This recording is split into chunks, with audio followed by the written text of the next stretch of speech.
In January of 1968, Tom Seckman, Andy Reid, Lester, and Bobby Smith met in a house in Nashville to draft their Magna Carta for a new company. They agreed to 16 items that day, including the core values of trust and reliability. Over the years, those core values have become the foundation of our company's culture. And what began with 4 has now become almost 500 employees.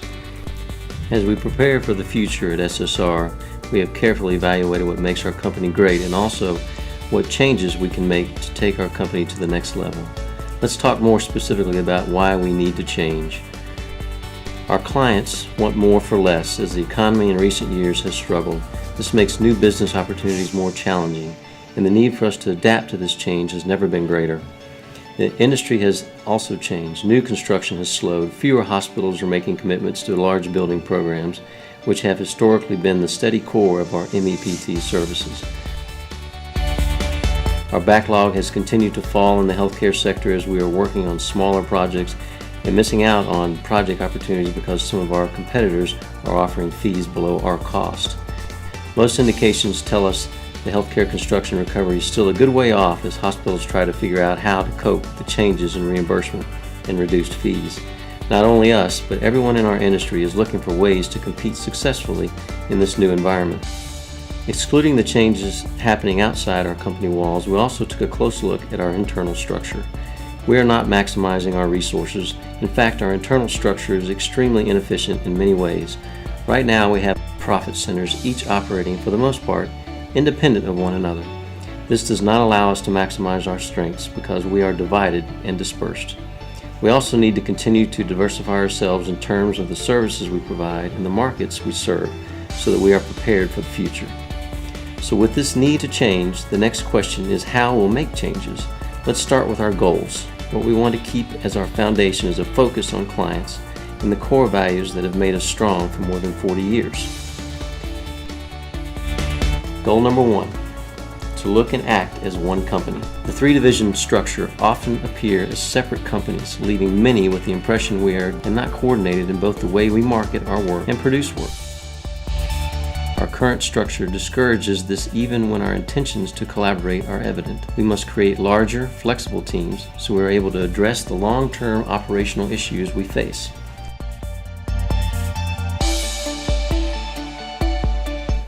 Goal number 2.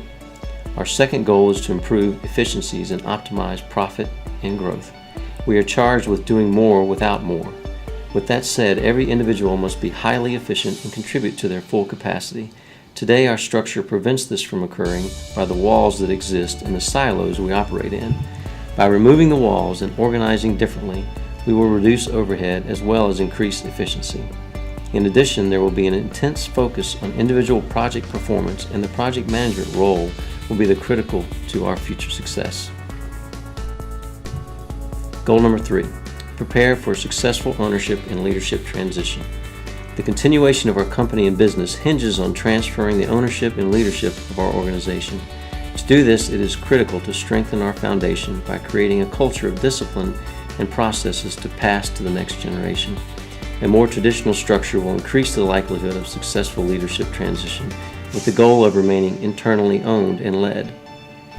With these goals in mind, after several months of researching options and talking with large, multidiscipline, multi-office firms, as well as discussing options with our board and inside leadership, we have made the commitment to the following specific changes over the next few months. So let's talk about the first change we're going to implement, and this is a significant one, so we'll spend some time talking about it. Change number 1. Shift from geographic profit centers to service line and market sector groups. What do we mean by this? Let's back up and create some common language before we go any further. Geographic profit centers.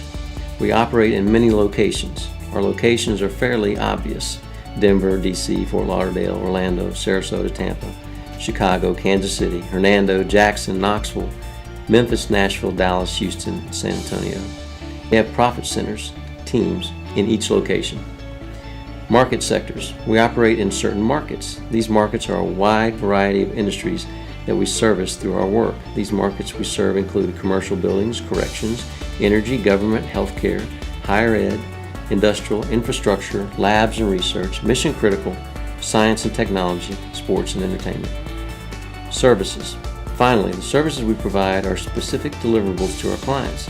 They are specific services we can provide a client that could apply to several market sectors. Our civil department provides services like site planning and development, storm and water management, and hydrology. Commissioning does facility assessments, and so on. Other examples of service we provide across SSR are process control, power distribution, integrated water planning, hydraulic modeling, high performance HVAC, medical gas systems, low voltage systems, design, construction, engineering, and inspection. Let's step outside of our own company for a minute and think about Coca-Cola, which currently dominates the world's soft drink market. Think for a minute if Coca-Cola was organized like us, first by location, next market, and then service. Let's start with Coke facility locations. Each location would develop a Coke product, reach out to local markets, and sell as much Coke as they could. Each location would be self-sufficient and would strive to put out a product they were proud of. But over time, this is what would happen. A Coke facility in New York, for example, will work hard to produce and package their product the best way they know how. But a Texas location would be doing the same thing.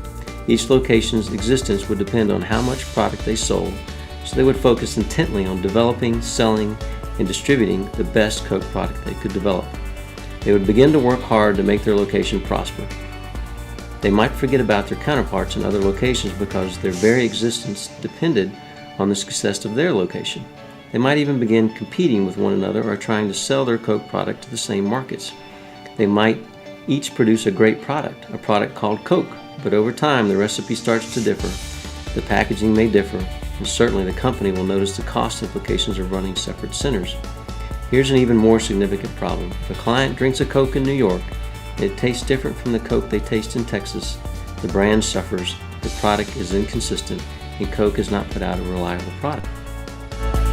Instead, the world's most valuable brand, as of 2011, has the order reversed. Coca-Cola is organized first by the service they provide.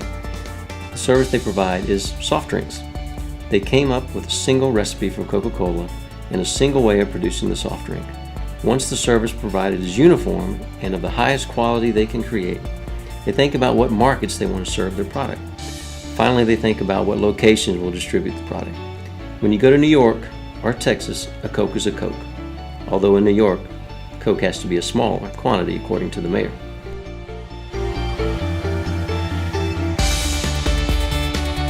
Change number 2, create 4 operating units.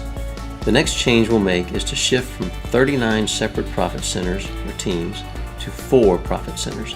Having 39 profit centers, as we've discussed, can be cumbersome and inefficient. Each team has a great deal of stress on them when it comes to output and manpower. If we create larger, flexible teams, we'll be able to stay flexible as the workflow ebbs and flows, and we'll be able to share work with each other much easier. This change will address the long-term operational issues we face, and most importantly, will better serve our clients. At SSR, we want to do the same thing that Coke has done. We want to start with the service we provide. We want to bring all our talent together under one program so that we can become industry experts in our field. We want to have all MEP healthcare, for example, under one program so that the processes can be perfected. Subject matter experts can share knowledge, and we can become more efficient on each project. When we perfect the MEP service we at SSR can provide, then we will begin to think about the markets where that service can be applied. Finally, we'll consider the locations that will perform the work and maintain on-site customer relationships.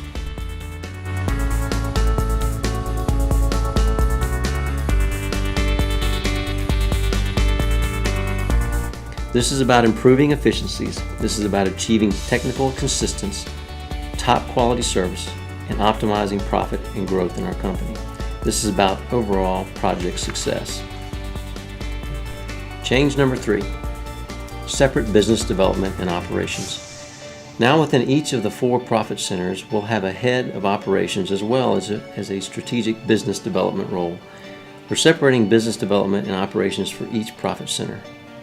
Currently, we have profit centers all responsible for going out and getting new work, doing the work, and getting paid for the work. Now, to put it simply, we'll have specific people who primarily focus on a business development strategy. and we'll have others that focus on operations with the primary responsibility of doing the work and getting paid for it. Keeping a client focus for our operations folks is going to be extremely important, since 70 to 90% of our work at SSR is from repeat business. Both business development and operations will be significantly contributing to overall revenue. Subject matter experts. There is great power in sharing our intellectual resources. A subject matter expert for each major service area will be responsible for research, development, and sharing their expertise with everyone who performs that service in the company. Change number 4, separate CEO and COO roles. The fourth change we'll implement is to separate the roles of CEO and COO to allow one individual to focus all their attention on the operational consistency and efficiency and overall performance of the 4 operating units.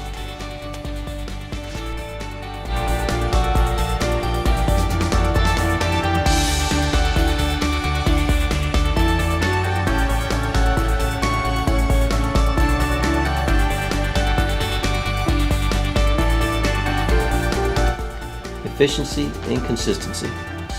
Centralizing marketing. Our marketing staff, which now operates in 3 separate divisions, will be consolidated into one group. This will improve the consistency and quality of proposals, as well as efficiency across service lines.